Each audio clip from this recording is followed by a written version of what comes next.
The Tao of Self-Confidence, episode 565.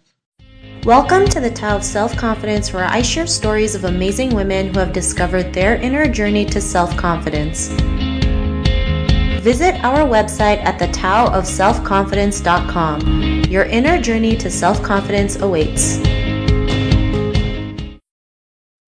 Well, hello friend. Welcome to the Tao of Self-Confidence, where I share stories of amazing women who have discovered their inner journey to self-confidence. I'm your host today, Sheena Yap Chan, and today I have a phenomenal lady on the show today. She's an emergency department nurse, and she's also the podcast host and blogger of Resus Nurse, and I'm really excited to have her on and share her story with us today on self-confidence. So without further ado, I'm going to introduce you to Yun Cee Dirsa. Yun Cee, how are you today? Maybe you can fill in a little bit more about yourself to our listeners.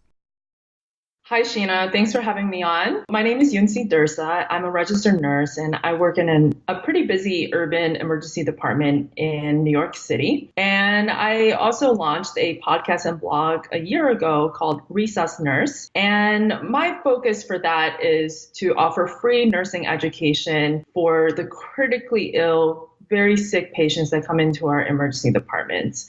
There's a little bit of a lack of that education available out there. So having guests on my show to further educate nurses and things that I've learned along the way, I think will help improve patient safety and patient care. Awesome. Well, thanks for sharing that. And Yun Cee, what's your cultural background? So I'm Asian American. I am half Chinese and half Korean, born in the United States.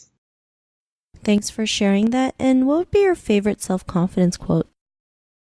So I don't really have a favorite quote or mantra, but I really there's this traditional Japanese aesthetic, wabi-sabi.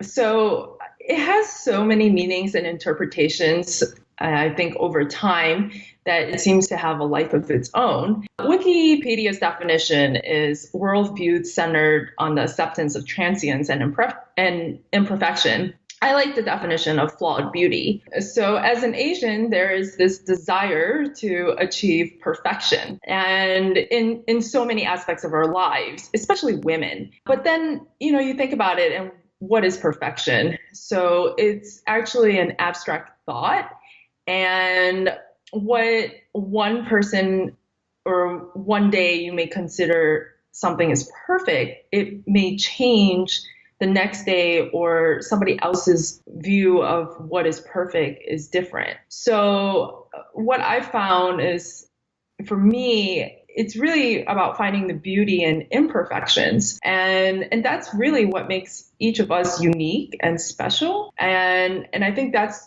generally what people gravitate towards, is someone's uniqueness, and that's really what helps us stand out a little bit and achieve our goals. This has been a long and ongoing process for myself. We're talking about self-confidence, and I've learned to accept myself, whatever present moment I'm in, and then also to accept others in whatever present moment that they are in. Because, we may have done things that we didn't like in the past, or that we did like, we wish to go back, or, we're striving for something in the future. But at the end of the day, you can really only live in the present.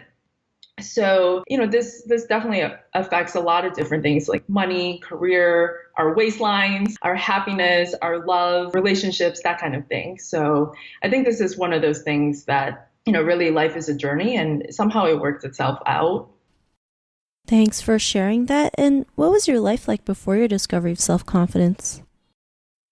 So I think before the discovery of self-confidence, I felt like I think I was constantly anxious and stressed, even though I thought I wasn't. I always felt like I was not good enough, and somehow I was always comparing myself to somebody else. And, that person who I'm comparing to may had a totally different life from me, or are on a completely different track in life. And so really I was comparing apples and oranges, and I wasn't really being fair to myself. So in terms of career-wise, I always thought that self-confidence was something like, okay, I'm going to fake it till I make it. But, at some point you learn a bunch of skill sets and you do really well. And then For me, I would achieve that goal and I feel like I've made it. And then unfortunately, I would develop imposter syndrome. So I would doubt myself.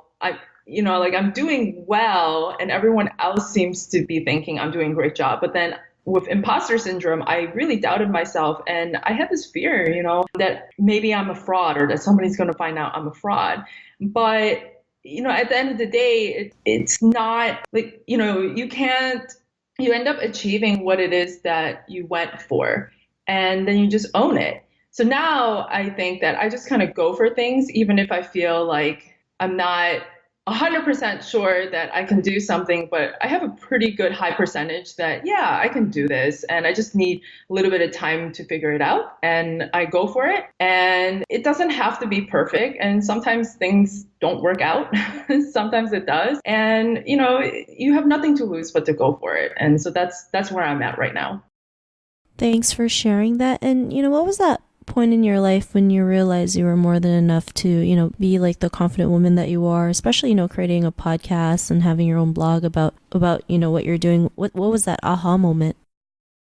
Yeah, so I've had a few aha moments in my life, and I think that there'll be more, but I think a lot of it has to do with, so especially with the podcast. So I started this podcast a year ago, but I spent about 9 months in development prior to launching it. So I was concerned because I said, who am I? I'm one emergency nurse, and the only reason why I know this stuff is because so many other amazing nurses took the time to teach me, and I was able to learn these critical care techniques that aren't done in every single emergency department, or maybe the emergency department you're in, just you don't get these cases on a regular basis. So I spoke to several people and they really encouraged me to do it. And for 3 years, I thought someone smarter is going to do this, but no one ended up doing it. So finally, I was just like, I'm going to go for it. And I had a lot of support,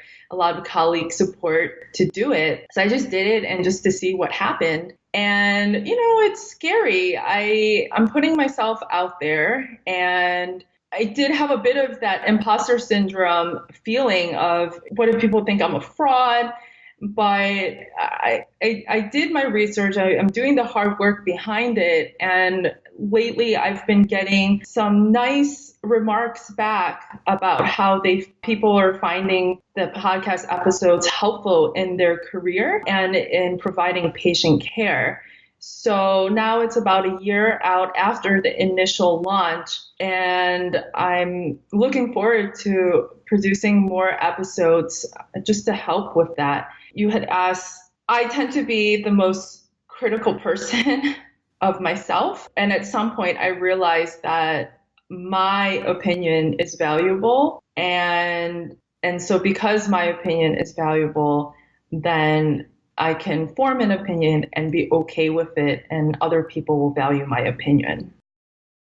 Thanks for sharing that. And I think that's something we all go through, especially when we start something new, right? We feel like we're not good enough. We don't know as much. There's someone else out there who's doing it, but yet there's no one out there who's doing it, right? And then, we second guess ourselves and overanalyze everything. Like when I first started this podcast, I had the same thing. I thought it wasn't good enough. People are going to laugh at me. People are not going to like my voice, things like that, right? That we all go through. But then, like you mentioned, there's people out there who believe in you and who think you can do it and encourage you and lift you up to go out there and take action. And like what you did, you took action on your podcast, and there's other nurses out there who value the work that you do and the time and effort that you've put. And now, it's helped you and your confidence in the process as well. And, to the woman who's listening to your episode, she may be in her own journey to self-confidence. What would be that one tip you would give to her?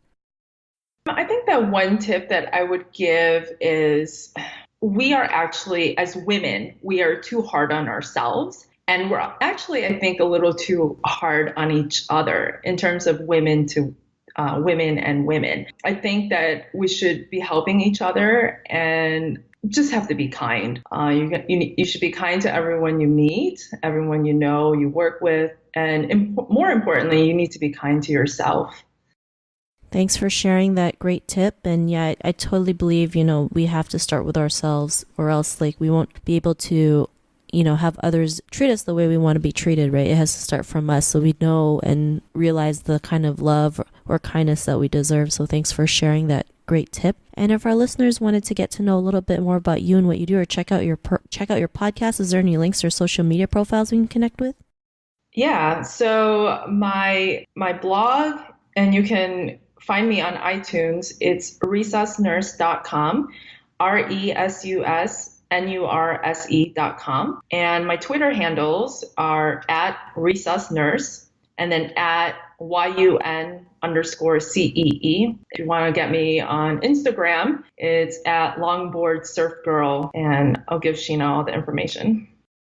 Awesome. Well, thanks for sharing that. And to our listeners, if you want to connect with Yun Cee, you can also head on over to the taoofselfconfidence.com and search for Yun Cee's name. Her show notes will pop up along with everything else that we talk about. And I'm really just grateful for Yun Cee for taking the time to share her story and tips with us on self-confidence. So thank you so much. Thank you. Thank you for having me on to your show. Not a problem. It was really great having you on. And to our listeners, be on the lookout for another new episode of another amazing woman's journey to self-confidence, and we'll talk to you soon. Bye for now. Thank you for tuning in to another amazing episode of the Tao of Self-Confidence. Want to learn how you can use podcasting to market your business? Download your free report by visiting our website at thetaoofselfconfidence.com. Your inner journey to self-confidence awaits.